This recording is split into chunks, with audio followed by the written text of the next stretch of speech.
Revanth Reddy press meet సంబంధించిన అంశాలు చూద్దాం. అదాని 100 కోట్లు మాకొద్దు, స్కిల్ యూనివర్సిటీకి ఆయన కార్పస్ ఫండ్ తీసుకోం. ఈ విషయంపై ఇప్పటికే వాళ్లకు లేఖ రాసం. అదాని వివాదంలోకి తెలంగాణ లాగొద్దు. ఢిల్లీలో లోక్సభ స్పీకర్ ఓం బిర్లా కూతురి వివాహ వేడుకల్లో సీఎం రేవంత్ కాంగ్రెస్ నేతలు అంటూ ఒక న్యూస్ చూస్తా ఉన్నాం. ఆ గ్రూప్స్ తో బీఆర్ఎస్ హయాంలో అనేక ఒప్పందాలు, అందుకు కేటీఆర్ పై కేసులు పెట్టి ప్రాసిక్యూట్ చేయాలా, చట్టబద్ధంగా పెట్టుబడులు పెట్టేందుకు అందరికీ అవకాశం. మా ప్రభుత్వం ఏ ఒక్క కంపెనీకి ఫేవర్ చేయలేదు.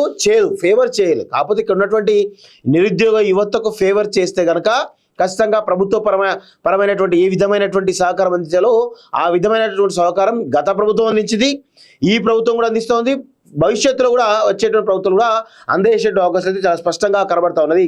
ఢిల్లీకి వెళ్తున్నది ఎవరి కాళ్ళు పట్టుకోవడానికి, కేసులు తప్పించుకోవడం కాదు. అసలు ఢిల్లీకి పోయి కాళ్ళు పట్టుకునేది కేటీఆర్. చాలా స్పష్టంగా నేను చెప్పిన, ఎందుకంటే ఆయన ఎన్నిసార్లు ఢిల్లీకి పోయిండో, ఎవరెవరి కాళ్ళు మొక్కిరో అంత డేటా మా దగ్గర ఉన్నది.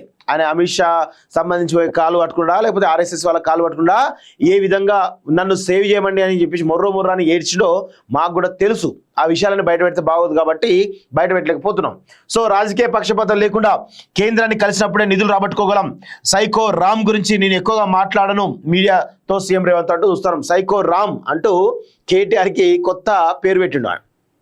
సైకో కాదు రేవంత్ రెడ్డి గారు, ఆయనే ఒక పిచ్చోడు, మతి భ్రమించినటువంటి ఒక పిచ్చోడు. అధికారం కోల్పోయిన తర్వాత ఈరోజు ఆ యొక్క మంది మార్బలం లేకపోవడంతో, అంటే గత 10 సంవత్సరాలు తెలంగాణ ప్రజలు రక్త మాంసాలతోటి కట్టినటువంటి ట్యాక్స్ రూపంలో వచ్చినటువంటి డబ్బులను ఈరోజు ఆయన మంది మాగదులతోటి నింపుకొని ఈరోజు ఆ ప్రభుత్వంతో అనేక సపర్యలు చేయించుకున్నటువంటి తర్వాత 10 ఏళ్ళు ఆ అధికారాన్ని అనుభవించి ఆ లగ్జరీస్, ఆ సుఖాలను, సంతోషాలను అనుభవించిన తర్వాత ఒక్కసారి అధికారం కోల్పోవడంతో ఎవరికైనా కానీ కొంత ఇబ్బందికరంగా ఉంటుంది. కేసీఆర్ లాంటోడే ఫామ్ హౌస్లో తాగిపోయింటాడు కాబట్టి ఆయన కొడుకు ఇంకా ఎక్కువ ఎంజాయ్ చేసింది కాబట్టి ఇక మతి భ్రమించింది అన్నట్టు. మతి భ్రమించి ఈరోజు కళ్ళు దాగిన కోతిలాగా గంతులేస్తూ ఈరోజు అరుస్తూ ఉన్నటువంటి విషయం మనందరూ కూడా తెలుసు. అందుకే ఆయన సైకోరామ్ కాదు, మతి భ్రమించిన సైకోరామ్ అంటే ఇంకా బెటర్ ఏమో అని నా యొక్క ఒపీనియన్. ఒకసారి దాన్ని కూడా పరిగణలోకి తీసుకోవాలని చెప్పేసి కూడా నేను కోరుతా ఉన్నాను.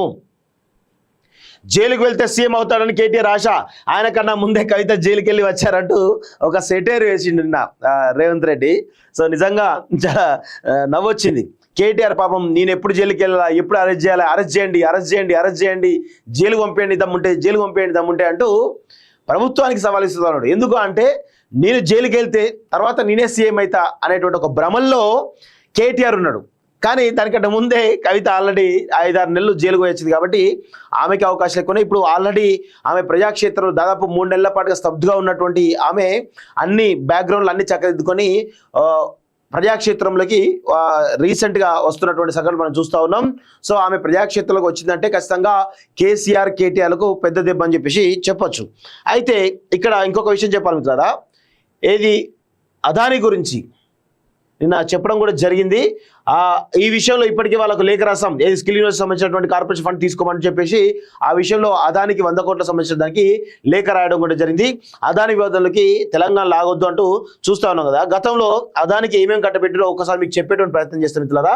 అదానికి అనేక రకాలైన ప్రాజెక్టులు కట్టబెట్టిండు ఎవరు, ఈ యొక్క గత రాష్ట్ర ప్రభుత్వం. ఒకసారి దాని గురించి క్లియర్గా చదివేటువంటి ప్రయత్నం చేద్దాం.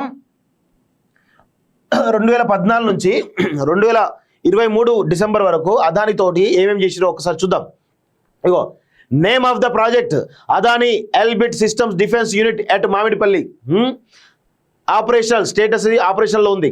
The drone manufacturing unit is operational and is engaged in production of drones primarily for the Indian army and navy with export contracts for Israel companies అంటూ చూస్తున్నాం. ఈ యొక్క ప్లాంట్ ఎక్కడ పెట్టిరండి, ఇది ఇక్కడే తెలంగాణలోనే పెట్టడం జరిగింది. ఇక్కడ మామిడిపల్లిలో పెట్టడం జరిగింది. అదొకటి ఆల్రెడీ ఆపరేషన్ స్టార్ట్ అయిపోయింది, దాని స్టేటస్ ఆల్రెడీ ఉంది. ఇంకొకటి అండర్ కన్స్ట్రక్షన్ ఉంది. ఏంటది, missile shell manufacturing unit at Mamidipalli. A missile shell manufacturing unit for manufacturing missile shells is under construction and is expected to be operational by January 2025. ఇది BRS హయాంలో ఇచ్చినటువంటి ఈ పర్మిషన్ కూడా BRS హయాంలో ఇవ్వడం జరిగింది. Counter drone manufacturing unit at Mamidipalli planned, ఇది ఇంకా అండర్ ప్లానింగ్ లో ఉంది. So Microsoft data centre at Ellikatta phase 1 completed. First phase of Microsoft data center has been completed. Second phase land purchase done and work about to commence అంటూ చూస్తా ఉన్నాం. ఇది గత ప్రభుత్వంలో ఇచ్చినటువంటి 4వ పని. Data center tech park at Chandanvelli, land acquisition ongoing. Data center complex at Mucherla, proposal submitted. Logistic park and dry port Ramannapeta, land acquired, approval pending. 3 national highway projects, 2 completed, 1 ongoing. 750 kV transmission line project completed. Pumped storage project 5000 megawatt, proposal submitted. Cement grinding unit 6 megaton at Ramannapeta, environmental clearance pending.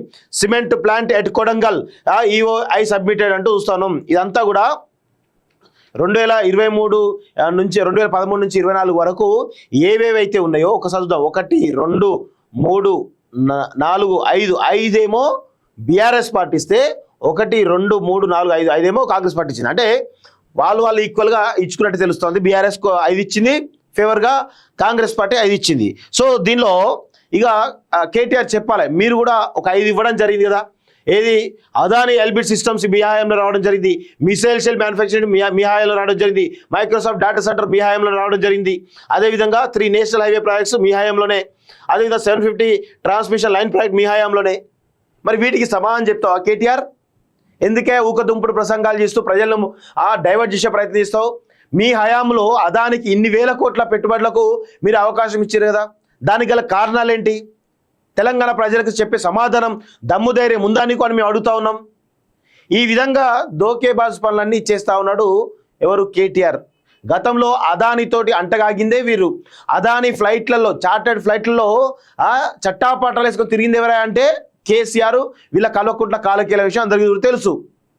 మరి ఎందుకు ఇప్పుడు వచ్చి అధికారం పోగానే అదానికి సంబంధించినటువంటి విషయాలలో ఆ పెట్టుబడులు పెడితే ఎందుకు ఇచ్చారని చెప్పేసి ఎట్లా మాట్లాడతారో మీరు నాకు అర్థం కాదు. కొంచెం కూడా బుద్ధి ఉండక్కర్లే. మీరేమో అప్పుడేమో అంటగాగొచ్చు అదానితోటి కావాల్సినటువంటి బెనిఫిట్స్ తీసుకోవచ్చు, అదానితోటి కావాల్సిన అన్ని ప్రయోజనాలు నువ్వు పొందొచ్చు, ఆ చార్టెడ్ ఫ్లైట్లో తిరగచ్చు, అన్ని రకాలుగా. ఇప్పుడు వచ్చి మాట్లాడుతూ ఉంటే దయ్యాలు వేదాలు వల్లించి కనబడతా ఉంది కేటీఆర్. ఒకసారి అర్థం చేసుకో, కొంచెం బుద్ధి తెచ్చుకో. మతి భ్రమించినట్లయితే నిన్ను ఎర్రగడ్డ హాస్పిటల్ చేపించి ఆ మతి చెప్పే విధంగా మేము ప్రయత్నం చేస్తాం. గుర్తు లేకపోతే అన్ని గుర్తు చేస్తాం. అన్ని పనికిమాలిన ముచ్చట్లు బంద్ చేయాలి కేటీఆర్ ముందుగా. ఇట్లా ధోకేబాజ్ మాటలు మాట్లాడుతున్నారు కేటీఆర్ అనేటువంటి విషయం మనందరం కూడా గుర్తుపెట్టుకోవాల్సిన అవసరం అయితే ఉంది మిత్రులారా. రేవంత్ రెడ్డి ప్రెస్ మీట్ సంబంధించిన అంశాలు చూద్దాం. అదాని 100 కోట్లు మాకొద్దు, స్కిల్ యూనివర్సిటీకి ఆయన కార్పస్ ఫండ్ తీసుకోం. ఈ విషయంపై ఇప్పటికే వాళ్లకు లేఖ రాసం. అదాని వివాదంలోకి తెలంగాణను లాగొద్దు. ఢిల్లీలో లోక్సభ స్పీకర్ ఓం బిర్లా కూతురి వివాహ వేడుకల్లో సీఎం రేవంత్ కాంగ్రెస్ నేతలు అంటూ ఒక న్యూస్ చూస్తా ఉన్నాం.